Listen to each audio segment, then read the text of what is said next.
Messi ফ্যানরা troll করে রোনালদোর skill আর dribbling নিয়ে। হাসি পায় ভাই, কারণ ওরা শুধু এখনকার রোনালদোকে দেখে, কিন্তু তারা জানে না একটা সময় ছিল রোনালদো মানেই ড্রিবলিং এর সাইক্লোন। ম্যানচেস্টার ইউনাইটেডে যখন খেলতো, ডিফেন্ডাররা রীতিমতো মাথা ঘুরে পড়ে যেত। একটা স্টেপ ওভার দিয়ে চোখের সামনে তিনজনকে কনফিউজ করত। ওর খেলা ছিল ফ্রি স্টাইল, অ্যাগ্রেসিভ আর একদম আনকম্প্রোমাইজ। স্কিল দিত শো অফ করার জন্য না, দিত ডিফেন্ডারদের অপমান করার জন্য। আর হ্যাঁ, সেই রোনালদোর খেলাগুলা ইউটিউবে এখনো আছে, যদি সাহস থাকে একবার গিয়ে দেখো। তোমরা যে রোনালদোকে পেনাল্টি মার্চেন্ট বলো, সে ছিল এক সময়ের সবচেয়ে আনপ্রেডিক্টেবল উইঙ্গার। তখনকার ডিফেন্ডাররা ওর নাম শুনলেই কাঁপত।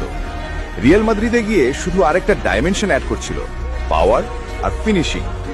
তাই ট্রল করার আগে পুরনো খেলার ক্লিপটা দেখো, তখন বুঝবা Cristiano Ronaldo is not just a goal machine, he was and still is a complete footballing monster.